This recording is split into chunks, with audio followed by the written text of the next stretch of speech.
Assalamualaikum warahmatullahi wabarakatuh. Bismillahirrahmanirrahim. Alhamdulillahi rabbil alamin. Wa afdalus salati wa atammu taslimi ala sayyidina Muhammadin wa ala alihi wa sahbihi ajma'in. Rabbi shrah li sadri wa yassir li amri wahlul 'uqdatam min lisani yafqahu qawli. Subhanaka la ilma lana illa ma 'allamtana innaka antal alimul hakim. Allahumma akhrijna min zulumatil wahmi wa akrimna binuril fahmi waftah alaina bima'rifatil ilmi wa sahhil akhlaqana bil hilm waj'alna mimman yastami'una al-qawla fayattabi'una ahsanah. Allahumma ati nufus Allahumma ati nufusana taqwaha wa zakkiha anta khairu man zakkaha anta waliyuha wa maulaha. Allahumma arinal haqqa haqqan warzuqna ittiba'ah wa arinal batila batilan warzuqna ijtinabah. Allahumma anfa'na bima 'allamtana wa 'allimna ma yanfa'una wa zidna ilman wa huda, amma ba'd. Alhamdulillah, syukur kehadirat Allah Ta'ala, pada malam ni insyaAllah kita menyambung pengajian kuliah Maghrib bulanan hari Sabtu yang ketiga asalnya, sepatutnya hari Sabtu yang ketiga, tetapi dibawa ke Sabtu yang keempat kerana pada Sabtu yang ketiga yang lalu pihak penganjur iaitu Surau Al-Ikhlas Bukit Jelutong mempunyai program lain berkaitan dengan sambutan Al-Isra'u wal Mi'raj, sambutan Isra' Mi'raj pada hari Sabtu lepas. Jadi dibawa ke hari ini kepada Sabtu yang keempat. Tapi masih lagi dengan kitab Kekeliruan Umat. Inilah jawapannya. Susunan Al-Fadhil Ustaz Mahathir bin Haji Jol, hafizahullah ta'ala wa nafa'ana bihi wa bi'ulumihi fid daraini, amin. Baik, jadi kita akan sambung pengajian kita yang mana yang Wahabi itu jangan jangan buat bising dalam kelas kalau nak bising-bising nanti selepas kelas dah habis nak komen kata nak apa. Kalau nak tanya soalan boleh tanya soalan dengan elok, dengan beradab dalam majlis ilmu. Tapi kalau nak komplain macam-macam, bukan pada masa sekarang dengar dulu kalau nak dengar lah. Kalau tak nak dengar, boleh tinggalkan majlis, tak ada masalah. Jadi Tauhid 3 kita telah terangkan dalam kuliah yang lalu. Ada yang bertanya, adakah Ustaz bukankah Masjid Alam Damai malam ni? Betul, tapi saya sebenarnya sedang recover dari demam. Jadi kurang bertenaga untuk travel. Jadi saya hanya fokus kepada yang online saja malam ini. Sepatutnya ada dua, satu online, satu secara face to face. Tapi yang face to face saya sudah maklumkan pada pihak masjid, saya take some rest daripada physical class sekurang-kurangnya untuk hari ini. Baik, pergi kepada tajuk di muka surat 85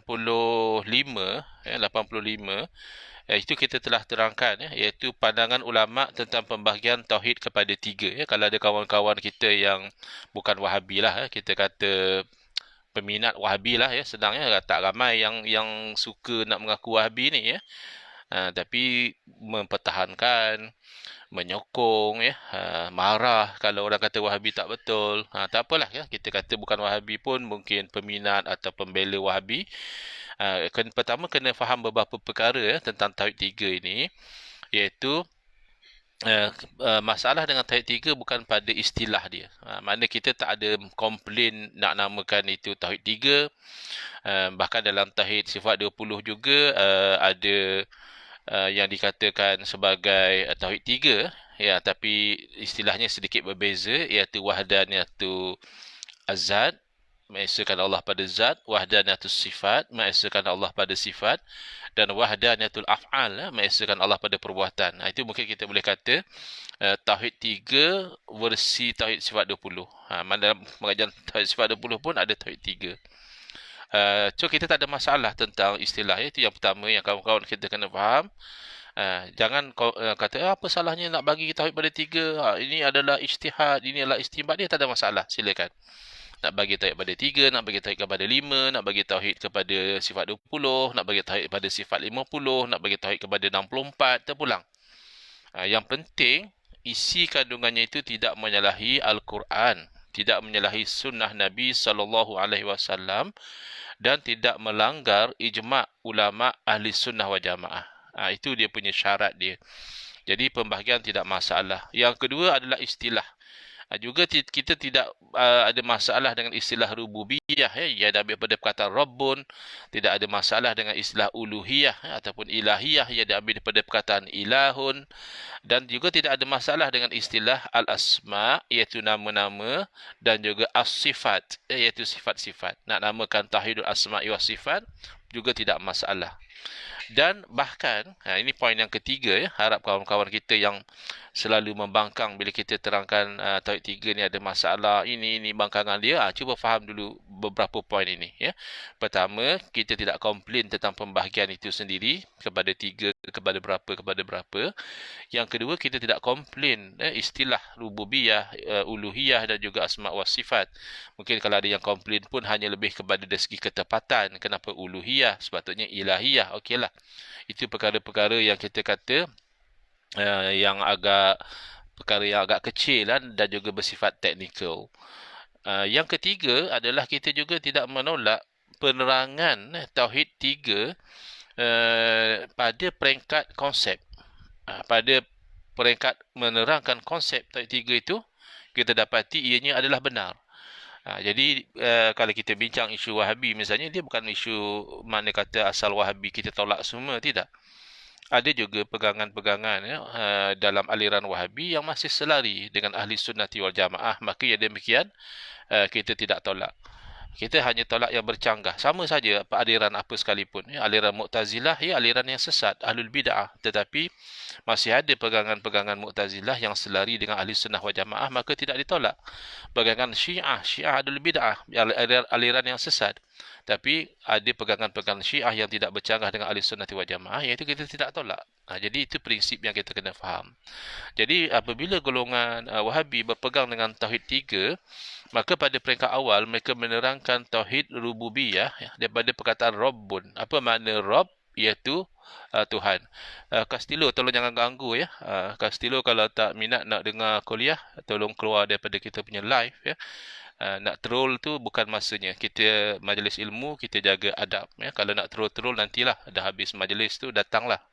Bukan sekarang ya. Cik Castillo ni tolong jaga adab dan tolong keluar daripada majlis ilmu kalau tidak boleh jaga adab. Kemudian kita lihat daripada segi penerangan Tauhid Rububiyah, Rabb bererti Tuhan yang menciptakan, Tuhan yang menciptakan langit dan bumi, Tuhan yang menghidup dan mematikan, Tuhan yang memberi rezeki. Maka konsep Tauhid 3, Tauhid kan maknanya mengesakan. Jadi konsep Tauhid 3 daripada sudut Tauhid Rububiyah adalah mengesakan Allah sebagai Rabb. Berarti kita mengatakan tidak ada selain daripada Allah yang menciptakan, tidak ada selain daripada Allah yang mematikan, tidak ada selain daripada Allah yang menghidupkan, tidak ada selain daripada Allah yang memberi rezeki dan sebagainya. Maka ini benar. Ini kita tidak boleh tolak. Jangan kita kata ini Tauhid Wahabi, Tauhid Wahabi. Tapi setakat itu adalah keterangannya, maka Castillo ni mengganggulah. Lupa majlis ilmu dan sebagainya. Memang majlis ilmu. Memang orang-orang yang sudah terpengaruh Wahabi ni dia biadab. Kurang ajar lah, senang kata. Tolong keluar Cik Castillo. Tolong keluar daripada majlis ilmu kita dan jangan ganggu. Apa pula nak lupa majlis ilmu? Memang majlis ilmu. Kurang ajar orang-orang Wahabi ni. Itu mendatuk tanda kebatilan ajaran Wahabi. Orang yang terpengaruh dengan Wahabi biasanya dia akan jadi macam itulah. Tak ada adab. Nak troll saya dah cakap, nanti datang kemudian. dah habis majlis kita nak teruslah sesuka hati. Kalau itu dapat pahala ke, itu sunnah Nabi ke, itu ajaran Quran hadis, sila lepas itu datang. Tapi jangan mengganggu majlis ilmu orang. Kurang hajar namanya tu.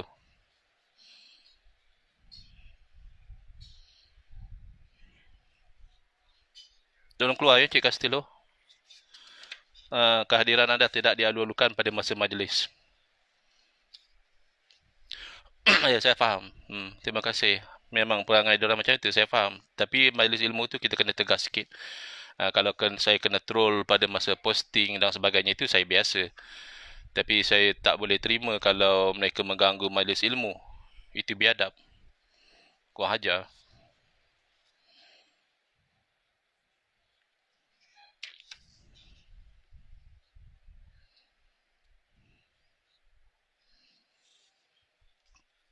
Cari masa lain lah nak troll. Ini ke akhlak kononnya pengikut sunnah. Saya tengok perangai pengikut Wahabi, saya dah tahu aliran Wahabi tak betul. Nabi SAW dah bagi tahu, innama bu'istu liutammima makarimal akhlak. Hanya senyap aku dibangkitkan untuk menyempurnakan keelokan akhlak. Ada kelak kerana ikut sunnah jadi akhlak teruk. Ada pula ikut Quran hadis jadi akhlak teruk. Ini adalah aliran bid'ah. Wahabi hanya aliran bid'ah. Kalau nak dengar kenapa bid'ah, duduk dengar. Kalau nak troll nanti, habis kuliah datanglah nak komen macam-macam. Baik, saya kembali kepada perbincangan kita. Tentang Tauhid Rububiyah tadi, setakat mereka mengatakan kita wajib mengesakan Allah sebagai Tuhan yang menciptakan, yang menghidupkan, mematikan, memberi rezeki dan sebagainya. Itu adalah konsep yang benar, ya. Yang itu kita tidak boleh tolak. Katakan ini Wahabi sekalipun, tak apa. Setakat itu mereka benar. Setakat mereka menerangkan Tauhid Rububiyah sekadar itu, tidak ada masalah. Itu selari dengan Quran, itu selari dengan sunnah, itu selari dengan ijma' ahli sunnati wal jamaah, ya. Tinggal lagi ahli sunnati wal jamaah tidak menamakan itu sebagai Tauhid Rububiyah, mereka menamakan sebagai wahdaniyatul af'al, ya, mengesakan Allah pada perbuatan. Maknanya walaupun secara zahir, kita melihat manusia yang bercakap, manusia yang bergerak, manusia yang lakukan itu dan ini, api yang membakar, makanan yang mengenyangkan, ubat yang menyembuhkan. Zahirnya kita lihat begitu, tetapi pada hakikatnya itu semua adalah perbuatan, ya, perbuatan Allah Subhanahu Wa Taala. Jadi kan konsepnya sama. Kita nampak orang ini dilahirkan oleh ibunya, orang ini diberi makan oleh bapa dia, orang ini dirawat oleh doktor, tapi hakikatnya itu adalah perbuatan Allah. Itu yang disebut Tauhid Rububiyah, dan setakat itu tidak masalah. Dan Tauhid Rububiyah ini masalahnya timbul adalah apabila ada dakwaan kononnya orang-orang musyrikin seperti Abu Jahal, seperti Abu Lahab, mereka ini juga bertauhid dengan Tauhid Rububiyah. Ini batil. Mendakwa orang seperti Abu Jahal, Abu Lahab bertauhid, ini batil. Siapa yang ikuti dialog Quips 2.0, soal menang kalah itu tidak akan berkesudahan, ya. Selagi mana mentaliti masyarakat itu mentaliti menang kalah, bahkan kalau mentaliti yang ahli panelnya juga begitu, ya, maka tak akan habis isu menang kalah, ya. Yang cenderung kepada pihak sana mengatakan sana menang, ya, 6-0, 7-0. Yang cenderung kepada pihak sini juga sama, mengatakan belah sini menang 6-0, 7-0. Jadi tidak membawa satu faedah yang besar sebenarnya. Yang kita nak daripada dialog adalah kefahaman tentang isu yang didialogkan. Maknanya ketika kita dialog tentang isu pemikiran Syekh Nazim, kita nak tahu kefahaman tentang apakah pemikiran beliau, adakah sesat, adakah memang itu pemikiran beliau dan sebagainya. Maka bila kita berdialog tentang Wahabiyah, itu aliran pemikiran Wahabi, adakah ia merupakan aliran sesat atau aliran ahli sunnati wal jamaah, maka itu tujuan kita. Tak ada makna kita bersorak, oh saya menang dan sebagainya, tetapi akhirnya kefahaman kita tersasar daripada Al-Quran, bercanggah dengan sunnah Nabi SAW, melanggar kepada ijma' para ulama'. Jadi tidak ada makna kalaupun kita mendabik dada sebagai orang yang menang. Lebih-lebih lagi mungkin orang tak perasan, ya, dialog tersebut menang atau kalah tidak ditentukan, tidak ada juri dan tidak ada hadiah. Kalau yang menang dapat berapa hadiah, yang kalah hanya dapat sebuah hati misalnya, tidak ada. Ia hanya dialog ilmiah, ya, dialog yang membawa kepada kefahaman. Itu yang kita nak. Jadi kita lihat dalam dialog tersebut, kita telah terangkan bahawa tauhid itu berarti mengesakan. Jadi sekadar seseorang itu mengaku bahawa Allah yang menciptakan, bahawa Allah yang memusingkan matahari dan bulan, itu tidak memadai untuk mengatakan orang itu bertauhid. Kerana kalau seseorang itu bertauhid, berarti dia tidak ada syirik. Sedangkan dalam dialog tersebut sendiri jelas ya, mereka yang mendakwa mempertahankan tauhid rububiyah juga, mereka sendiri mengatakan bahawa apa itu mereka itu tetap syirik. Mereka itu tetap beribadah kepada selain daripada Allah Subhanahu Wa Taala. Jadi daripada situ kita dapat faham bahawa apabila adanya kesyirikan sedemikian, dan bahkan mungkin ada yang masih ingat apa yang disebut oleh Kiai Nur Hidayat, kalau satu orang itu mengaku Allah menciptakan langit, bumi, pokok, bukit, batu, kayu dan segala-galanya, hanya kan dia mengatakan ini satu ekor semut ini bukan Allah yang ciptakan. Itu bukan tauhid kalau begitu. Kerana apa? Kerana kalau begitu semut yang seekor itu di bawah kuasa yang lain.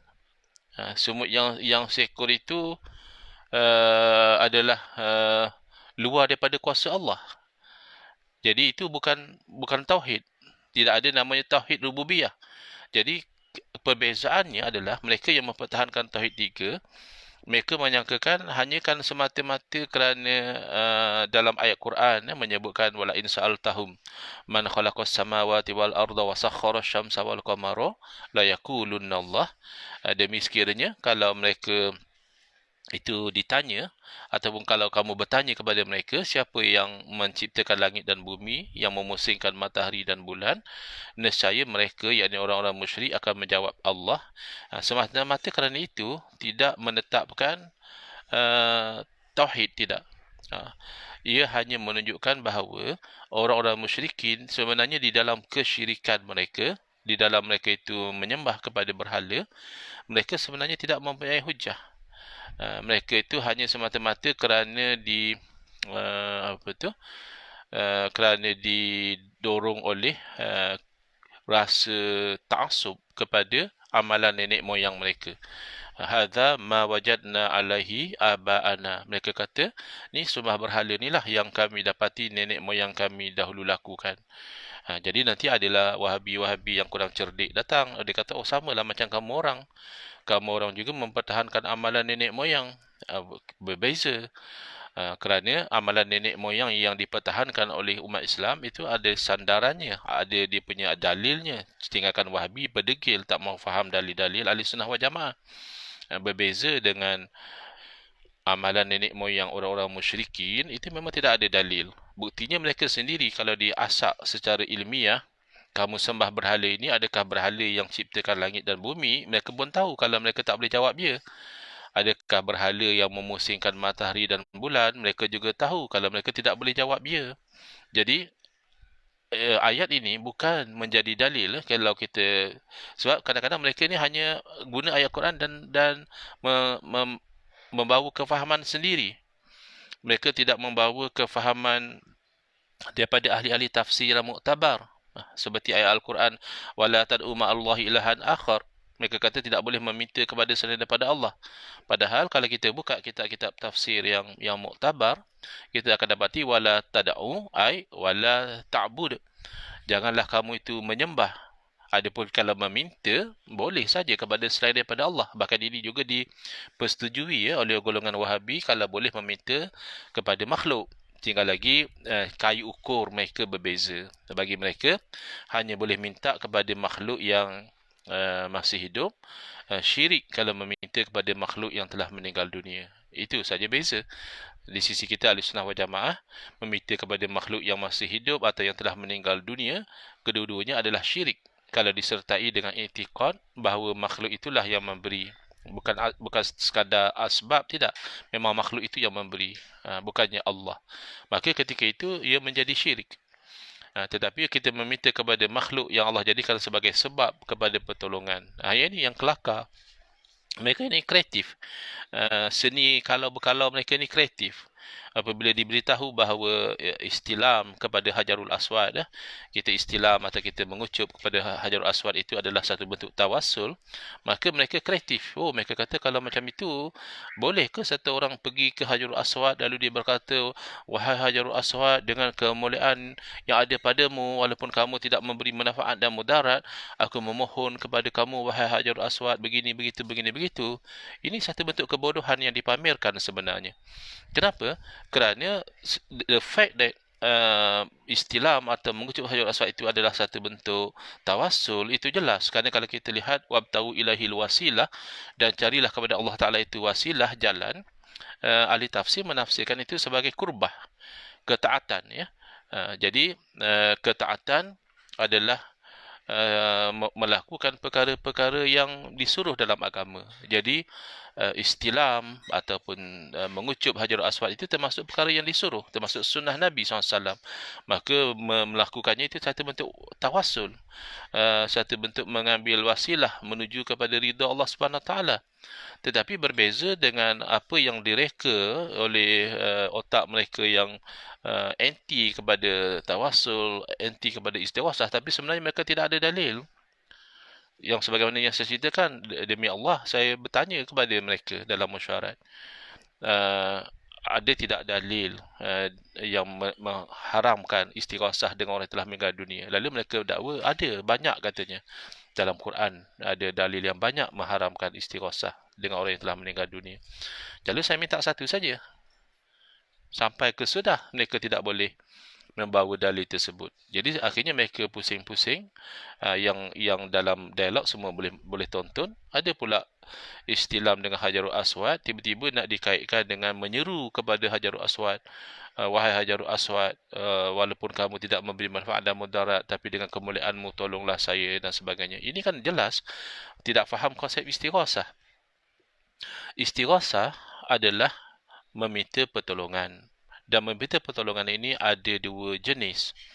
Pertama, meminta pertolongan secara hakikat, istighosah hakikiyah.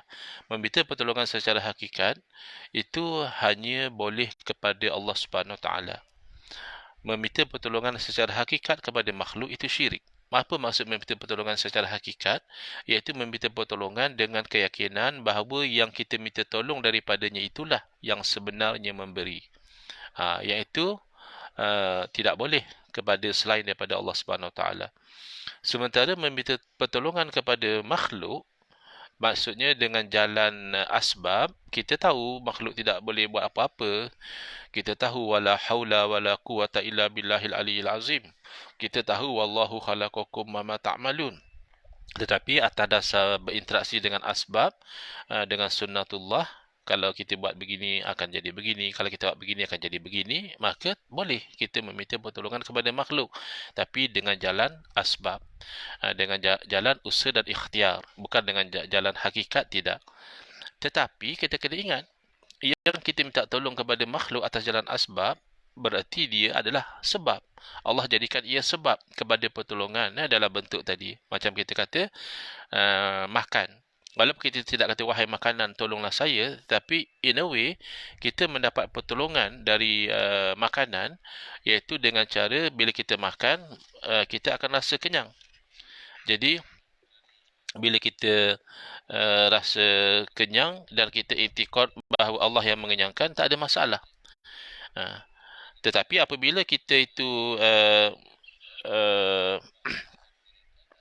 makan dan kita berkeyakinan bahawa makanan itulah yang mengenyangkan, bukan Allah, maka pada ketika itu ia menjadi syirik. Dia bukan sembah makanan. Memang tidak menyembah makanan, tapi iktikad bahawa makanan itu mengenyangkan dengan sendiri. Ini yang gagal difahami oleh ahli panel yang satu lagi yang mempertahankan Wahabi tentang al-quwwatul muda'ah. Dia hairan kalau ulama-ulama kita mengatakan, mengiktikadkan bahawa makhluk itu memberi kesan dengan sendiri itu kufur, dan kalau beriktikad bahawa ada satu kekuatan yang Allah letakkan pada makhluk yang dengan kekuatan itulah makhluk itu memberi kesan, itu adalah bid'ah. Khilaf ya, ada sebagian mengatakan kufur juga, tapi yang asah mengatakan itu sesat. Orang yang berakidah demikian fasik, itu memang perkara yang diterima semenjak lama oleh ahli sunnati wal jamaah. Tapi golongan ini macam hairan kerana mereka jahil tentang akidah ahli sunnati wal jamaah. Memang itu akidah ahli sunnati wal jamaah, berarti kalau seorang itu beriktikad bahawa ubat itu menyembuh dengan diri ubat itu sendiri, memang nature obat itu menyembuhkan, secara tabiat memang obat itu menyembuhkan, iaitu yang katakan syirik, kufur, kerana berarti ada kuasa selain daripada kuasa Allah dalam bab menyembuhkan. Ia adalah kuasa ubat. Tetapi ada yang ringan sedikit, iaitu dia mengatakan, okey, Allah ciptakan ubat. Tadi Allah ciptakan ubat, dengan tabiat obat menyembuhkan. Itu sepakat ya, ulama mengatakan akidah yang kufur. Tetapi ada yang dia kata begini, Allah ciptakan ubat dan Allah ciptakan pada ubat itu satu kekuatan menyembuhkan. Maknanya kedua-duanya Allah ciptakan. Ya, Allah ciptakan ubat dan Allah ciptakan pada ubat itu kekuatan menyembuhkan. Dengan kekuatan menyembuhkan itulah maka ubat menyembuhkan. Yang inilah yang para ulama kita majoritinya mengatakan adalah walaupun tidak sampai kufur, termasuk lagi akidah yang sesat. Tidak ada yang mengatakan tak sesat. Kenapa mereka merasa pelik sangat? Kenapa mereka mengatakan, oh kalau macam itu ramailah orang-orang yang fasik? Kamu yang terbayangkan begitu. Kamu yang jahil tentang akidah ahli sunnati wal jamaah, tiba-tiba kamu menyangkakan orang lain seperti kamu. InsyaAllah majoriti umat Islam tahu kalau ubat itu tidak menyembuhkan.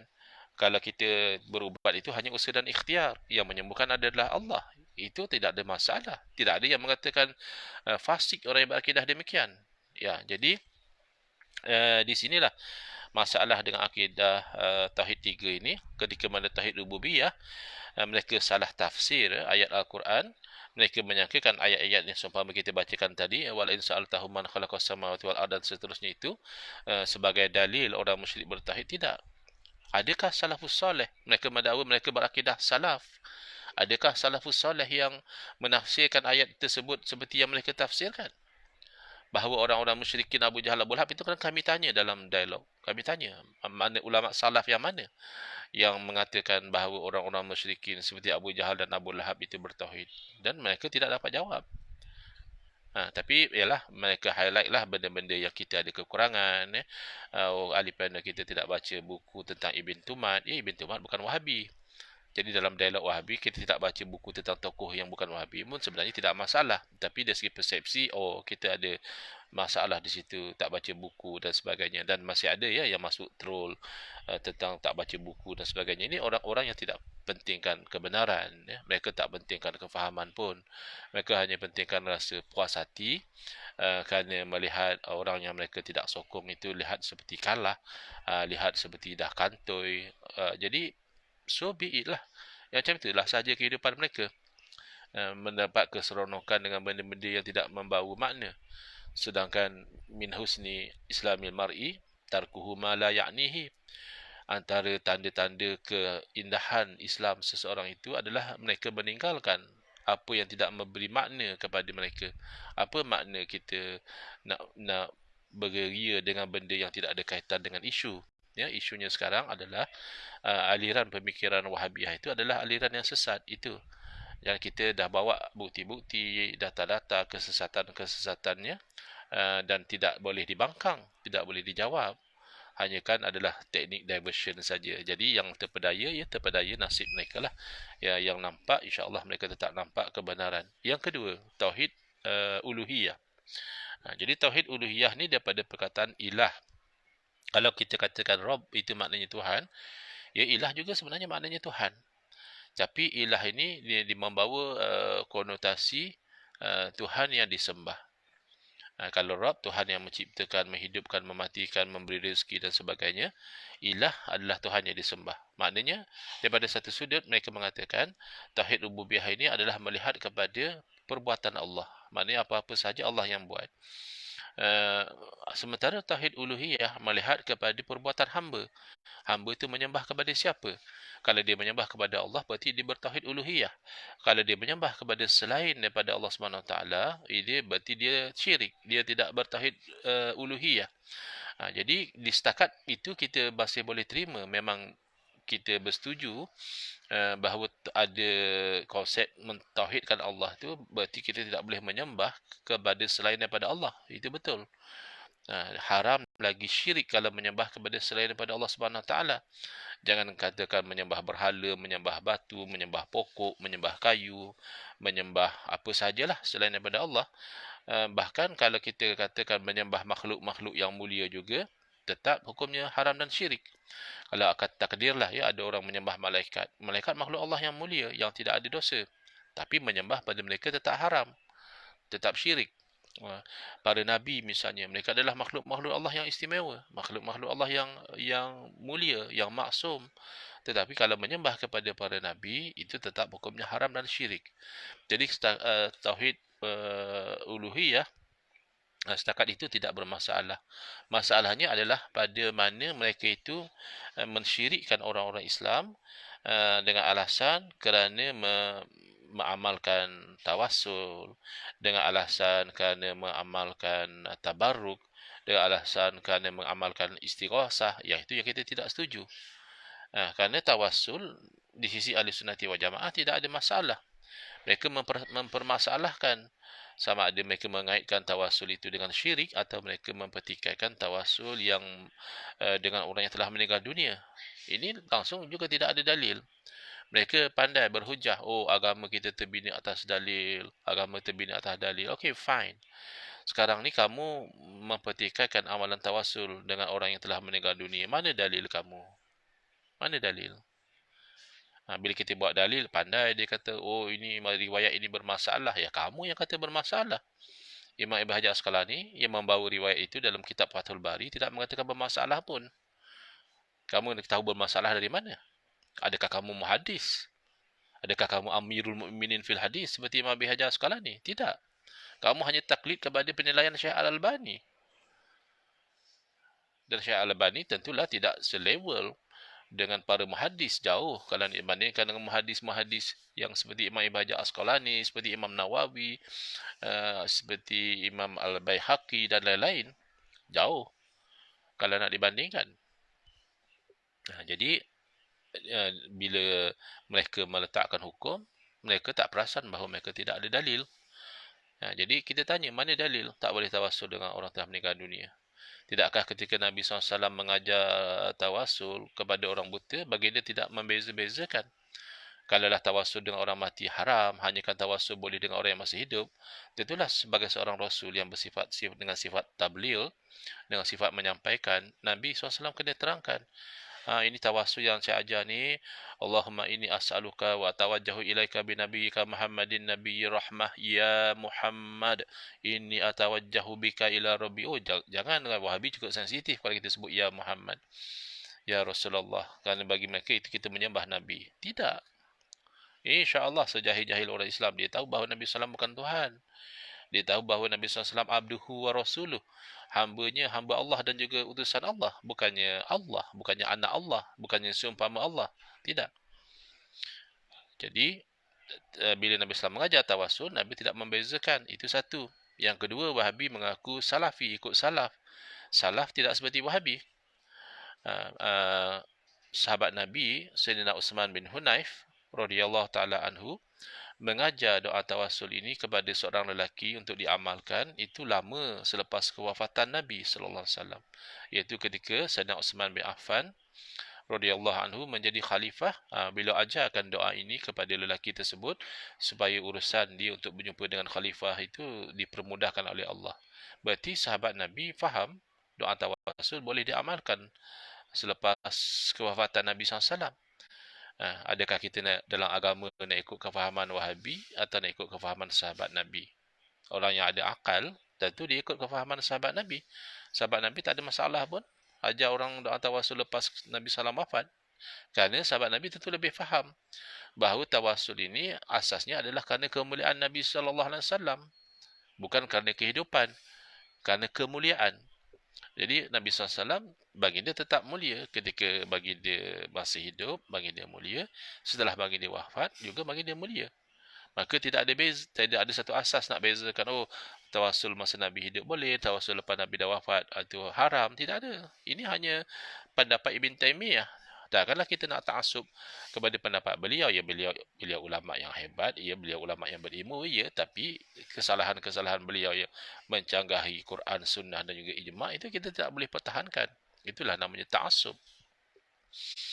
Kemudian uh, apa itu di dalam doa Nabi SAW sendiri ketika mendoakan ibu saudara baginda, iaitu Sayyidatina Fatimah binti Asad radhiyallahu anha, isteri Abu Talib.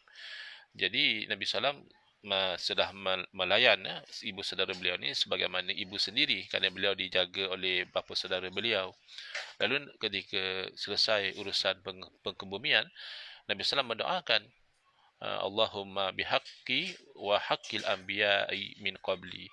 Ya Allah, dengan hak aku dan juga hak para nabi sebelum daripada aku. Jelas, para nabi sebelum daripada Nabi SAW, mereka telah wafat. Tapi Nabi SAW bertawassul dengan mereka. Adakah kita nak mensyirikkan perbuatan Nabi sendiri? Ini kan tak betul lah cara pemikiran mereka begitu. Kemudian yang paling mereka tabaruk masih okey lagi lah. Saya lihat tabaruk orang Wahabi pun masih menerima mengambil berkat dengan asar Nabi, ya, sallallahu alaihi wasallam. Kalau ada Wahabi baru Na'ab yang menolak tabaruk dengan asar Nabi, itu lantak pilah. Yang baru Na'ab ni macam-macam, ya. Tapi saya perhatikan tokoh-tokoh ilmuwan Wahabi, mereka tidak tolak ambil berkat dengan asar Nabi SAW. Tapi mereka menolak ambil berkat dengan asar solihin. Ini juga satu bentuk kejumudan dalam berfikir. Kerana asas daripada ambil berkat ini adalah kebaikan. Ya, kebaikan ada pada para Nabi. Tapi tidak terhad hanya kepada para Nabi. Kebaikan juga ada pada para wali. Kebaikan juga ada pada orang-orang yang soleh. Makanya, di sisi kita Ahli Sunnah wal Jamaah, tabaruk dengan asar solihin itu dibenarkan.